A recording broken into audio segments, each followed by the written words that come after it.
Honestly, going through some Jones. That's the reason I ain't picking up the phone. Watching how they move just so they get known. This ain't no gimmick, I'm that on my own. Say they got the cheese, but they label be the greater. Thought you was the man, but you let them just degrade ya. And I ain't hit no drop in a minute. No, I'm about my business. Rappers Guide Podcast. What's up, people? This is Diggy Metro. Bailz Pagliacci in the flesh. All right, guys. So I don't know if you guys are aware of who I am as artist or a podcaster, but if you're carrying over from Just Some Average Guys or Dig in the Garden, my name is Diggy Metro. I'm a audio engineer / rapper / content creator. Yeah, that's what it is. I hate that term. Content creator? Nah. We make content. content. Hate that term in a sense where I feel like that's like I'm an Instagram influencer. Yeah.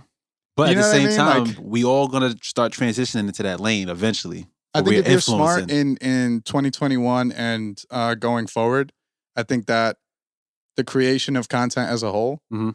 like rappers back in the day could drop a single project and then promote that, and then they could kind of go away. Like there's still rappers that could do it. Kendrick, J. Cole, Because they've been going for like Drake. 2 years now. right? Nobody know where they at.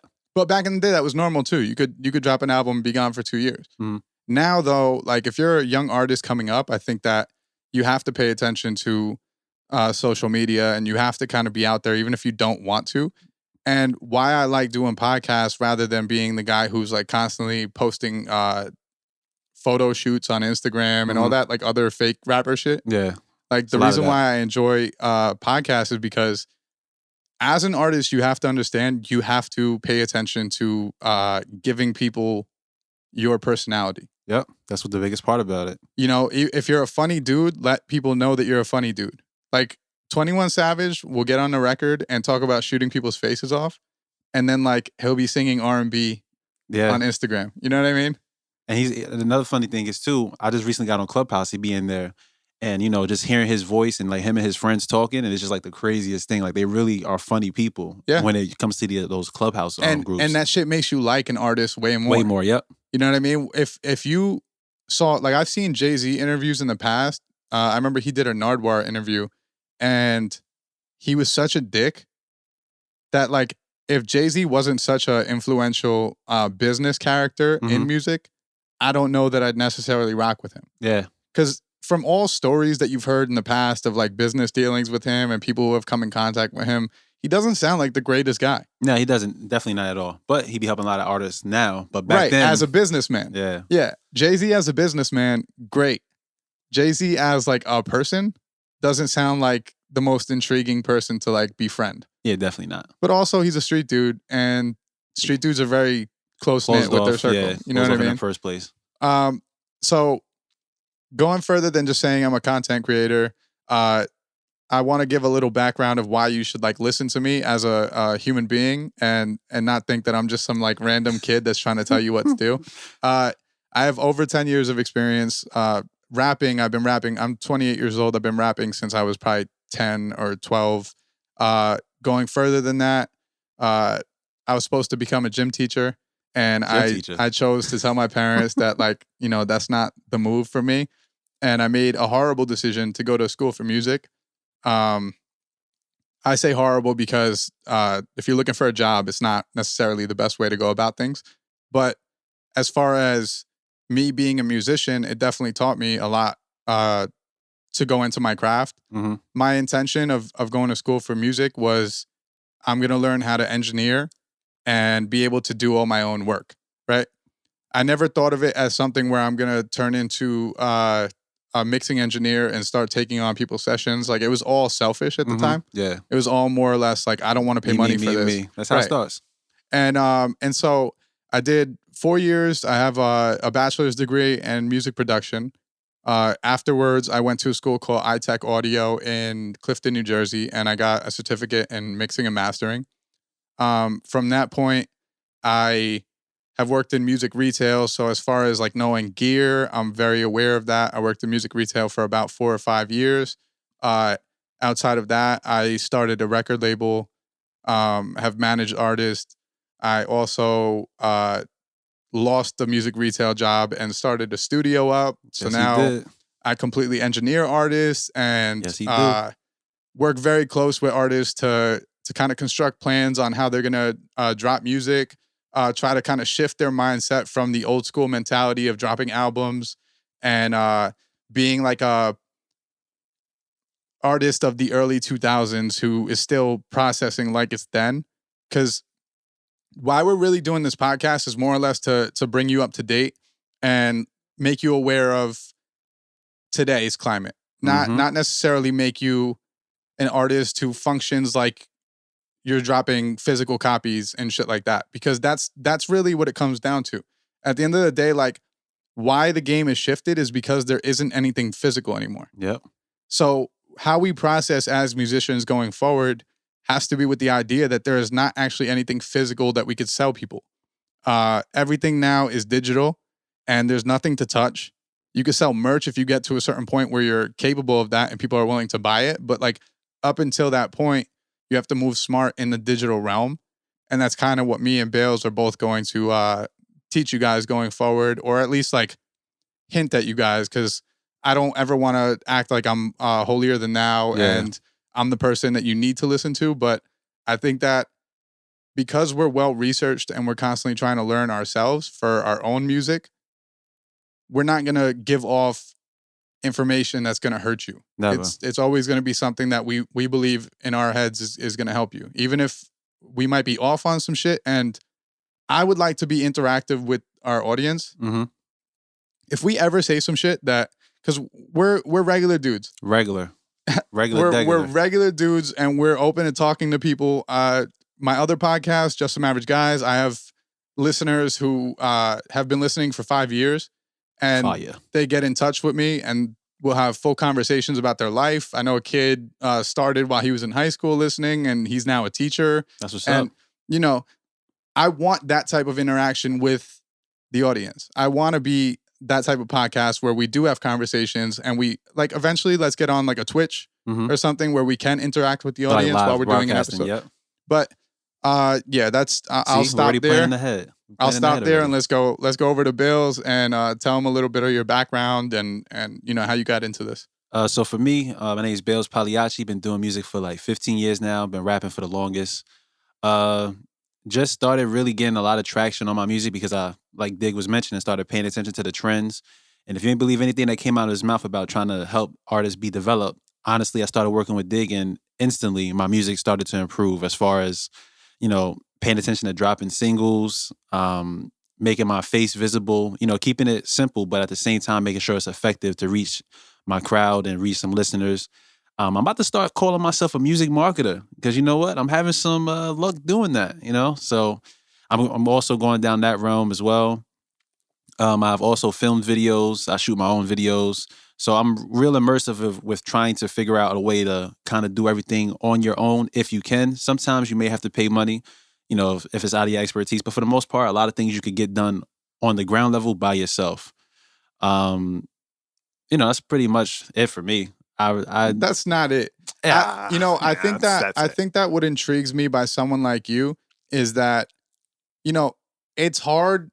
Someone in my seat, it's hard to constantly try to give advice to artists that aren't willing to take it. Yeah. You know, and I think that part of that is ego, and part of it is also, I was posting about this the other day. I think that a lot of people see that you are not necessarily famous yourself. Mm-hmm. So they go, why would I listen to him? Yeah. And it's like, how I approach everything is I approach things from, I was in your seat at one point. I was an artist just like you at one point, and I made mistakes up to this point. I've made mistakes up to a couple years ago where I was still dropping full-length projects and trying to process like that. You know, the only smart thing I did with the last full-length was not give a fuck about the audience that it garnered. Yeah. I put it out as like a passion project, and it wasn't really about, oh, I need fans off this. Mm-hmm. But it was still a bad idea, you know? So for me, working with someone like you is dope because although you were a little stubborn at first. Definitely stubborn. you eventually came around and just started listening to shit and I think that was more or less us building trust with each other. Yeah, definitely. From an engineer to artist standpoint. Mm-hmm. You know, and I think that once we built that trust, you were more willing to kind of like accept some of like my, I'm not going to call it expertise, but like some of my advice about the music, you know, and that's what separates you. And that's why you're getting organic streams and you're actually becoming a full-fledged artist. Yeah, as an artist, you got to realize that sometimes it's hard to really tell who's really for you, who's really going to do something for you, because a lot of times you'll find that people will be like, oh yeah, you should do this, you should do that, but usually it's not in their best interest. It's usually something that's probably going to help them out. So, you know, when it came to you, felt like it was coming from a different, genuine place. Like this guy literally had met me probably like twice, probably before that. And he actually came to my house and helped me set up my home studio and just was able to break things down for me. So at that point, it's like, this guy's in here to do anything for himself. He's really trying to help build me as an artist. And that's something I could definitely respect, because there's a lot of people in this industry. If you don't know, you're going to find out the hard way. They're going to try to take advantage of you, and they're going to try to, you know, do what's best for them and make it seem like it's in your best interest. And that's the, you know, it's going to lead you down a very dark path. I think that why I pay close attention to making certain that artists know that I'm not out to fuck them is because as an artist myself, I had to navigate the game and be signed by a manager who was trying to take advantage and be, you know, I know what it's like. And still to this day, I do shit for artists that I could still tell that like they're not 100% sold on me being genuine. Yeah. You know, and I understand it. Like, so I feel like I go out of my way. It's the same way that I go out of my way when there's a female musician here to not be that creepy dude. Yeah, because like I go even further than like you would think. I make positive that like you're aware as a woman. Like, this ain't that. It's never gonna be that with me. I'm only here to work with you, you know? So I keep my distance. I don't, even if I have to fix your, the mic and make sure it's level for your, like, I'm going to tell you to step out. Yeah, I'm not going to do it around you. Because like, there's creepy dudes that do that shit. You know what I mean? So like me going to your crib and helping you set up and like making sure that, you know, one is like, it doesn't benefit me for you to have bad recordings. Yeah, because then I have to mix it, right? You know, and then on top of that, it's just for me to kind of like show you that like you can be comfortable with someone like me. I'm not trying to take advantage, or I'm not in it to like get something from you, you know? And I think that more people in music need to do that because it's such a predatory art form. Yeah, and that's something you'll definitely probably learn from this podcast, is how to just be genuine about who you are. You don't have to fit the image that everybody's going for. You don't have to sound like everybody. Just find yourself, find your sound, and just stick with it. And then if you're motivated and you put the work behind it and you put the money behind it, because you're going to have to market yourself too as an independent artist, you'll see the results and then you'll instantly feel gratified. Like, I actually am doing something. Like, I've never had that out of my 15 years making music. I've never had that feeling until 3 months ago. I think that you and me both did this really well. And it takes everyone a different amount of time. Like, for a young artist that's listening right now, you need to understand that like this is not necessarily something where you have to chase people. Nope. And you just touched on it a little bit, but like this is a art form where the best way to go about music as a whole is to make what's comfortable to you and have people who genuinely mess with that same lifestyle or that same type of sound come to you, rather than reaching for crowds, because everyone's done it. Like I'm a lifelong artist who, you know, I used to make trap records when I was around the drug dealers and shit. Me too. I used to make the hard records when I was around the hard dudes. Like, me too. That's how I navigated music for so long. And it took a long time for me to, one, find a crew of artists that I was comfortable being around because they're like me, you know? Like, I don't come from that street background where I'm trying to be all in the fuck shit. Yeah, nah, definitely not. You know, and you know, in music, you're like, especially hip hop, well, only hip hop really, you're led to believe that you have to be that type of person in order to kind of have success in this game. And I'm trying to tell you that that's not the case. You know, I think that when Kanye came out, he broke that mold. Exactly. So as crazy as he is, I could credit him for at least like doing that. You know, like he made the suburban kid who just likes rap music capable of actually doing it. You know what I mean? And then like when you hear on the radio all the trap stuff and all the party songs, like that's what you're hearing on the radio because that's what's popular and what people normally want to hear when they're driving to work.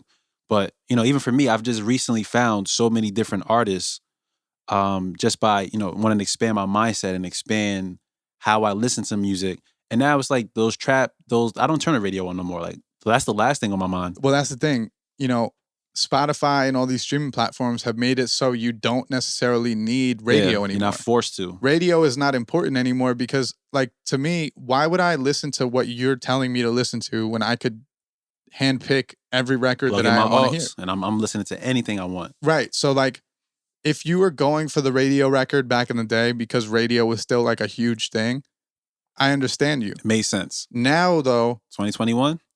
right, where you have a Spotify, Apple Music, Tidal, like you're not making music for radio anymore. So more than ever, if you're a boom bap rapper and you want to make boom bap music, there's a whole lane for that, and it's possible to actually get fans. You don't necessarily have to look to grab fans because you have to make a trap record that's radio centric. Like radio centric isn't a thing anymore. And a perfect example of that is like Griselda, like the success that they've had. Like I'm one of those people that don't know nothing about like doing any background about music. I never heard of those guys before. Never heard them on the radio. But then once I did, like, you know, cross paths with them, found out they have this whole organization going on, this whole movement going on, all of like kind of old school sounding music. And you're like, how can this survive right now? And it was like, it just had to find me. Or Yeah. I had to find it, you know? I think that people will also recognize that there are trends in music, and there always have been. Like out of something that's really like faddish, Mm-hmm. there comes something monumental. So like end of disco era leads to hip hop. Mm-hmm. Disco was a fad at the time. It didn't last long, disco. And it's kind of like a goofy, like if you listen to that late 80s music, you're going to hear like this goofy sounding stuff, or like early 80s, late 70s, like, you don't hear this goofy sounding stuff that like even the instruments they were using, like the synths and stuff, Mhm. sounded like they were stock, and they just kind of took bare minimum and made it pop. But hip hop comes from that era, and hip hop has stood the test of time, Definitely has. and it's something that is going to continue. evolving. And I think that because rap had gotten so, and I'm not going to say it got bad because, there was still good music Out throughout. there at the time. But I think that because the popular part of hip hop got to such a low point Mhm. as far as what hip hop actually is. Cause like hip hop is message, man.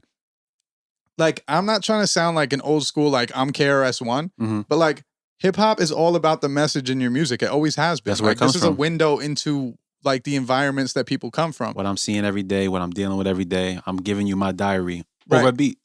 Exactly. And like because of that, when hip hop turns into something where it's kind of out of touch and it's all about, drugs, and it's all about like Glorifying the the wrong dumb things. shit, Mhm.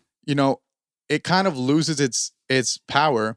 And due to that, I think that that's where Griselda and them come in, because I think people were finally getting sick of that nonsense. Yeah. You know what I mean?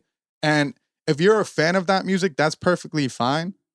And we're not here to like tell you shouldn't be a fan. Also, if you're a listener and you're a trap rapper and you rap about like lean and pills and all that shit, Mhm. I'm not telling you that you shouldn't do that. I would hope that as you grow, you'd kind of grow out of that, because it's detrimental to the community youth. that you're from. The youth that's listening But- to you too. But also, I'm not against that music, and I'd be a liar if I said I don't listen to any of that music. Because I love me a good trap song. Right. I'm on the car usually listening to that stuff. But there's also comes that part where you need to understand the art form and reality. And sometimes when you are spreading these messages, a lot of the younger generation don't really understand there's a difference between the art form and reality. Like a guy will be like, yeah, I just popped like 5 Xannies. And he probably don't even do drugs at all. Right. And then you'll see a kid like, let me just pop 5 Xannies because, this rapper said it. So, he'll 50 be mindful Cent. of that. 50 Cent on Get Rich or Die Trying had a track called High All the Time. I stay high all the time. I smoke that. Yeah, that's my. And he's on record from the beginning of 50 Cent as Never someone who smoked. doesn't drink and doesn't smoke. So just be mindful that like your favorite artist who you're crafting your whole career off of is not doing half the shit. And that goes for shooting the guns. That goes for Yeah, literally everything. everything. I mean, the art form has turned into something where it started as a window into the community and turned into something where people are fabricating these like mob life stories just so they can get attention. That just to clout get chasing. attention. That clout chasing. That's where it comes from. And there's still real shit going on in hip hop, but you know, when we go toward those eras of kind of like a downswing in content, it turns to bullshit. But what I like from a Griselda, and I like from like the new age or new era, because Griselda's not the only people that are out that are rapping. You know, even Freddie Gibbs, like Freddie Gibbs is kind of like a resurgence, a crossover from that trap-ish music to the Griseldas of the world. You know what I mean? Like he makes both very well. So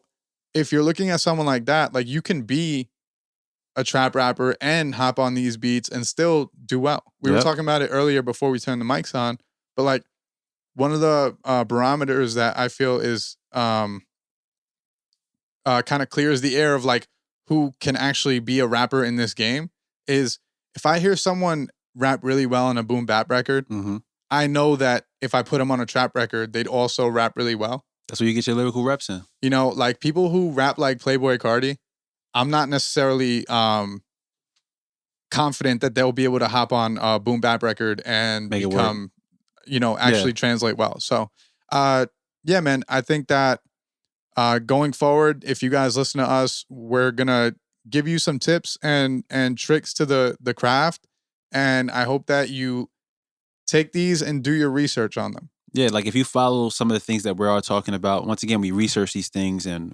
besides researching, we actually implement it for ourselves to make sure that it's something that we can actually use and it's something that you guys can use as well. At the end of the day, we just want to create a music scene where everything is organic and it's genuine, where you don't feel like you have to step outside of your own skin to make it. Or, you know, as far as readjusting what you think making it is, because that's another thing, you know, There's something else you could also learn. Like, what does it mean to actually have success as an artist, rapper, whatever you are, singer, you know, anything. And I also want to reiterate that we're here to help. Like, at the end of the day, this podcast is nothing if people don't actually look for help or aren't actually like responsive to what we're saying. So if you have a question and I can't help you, maybe Bailz can help you. If you have a question and neither of us could help you, maybe we direct you to someone that can help you. But nonetheless, like, we're creating a podcast that we want to also create a community with.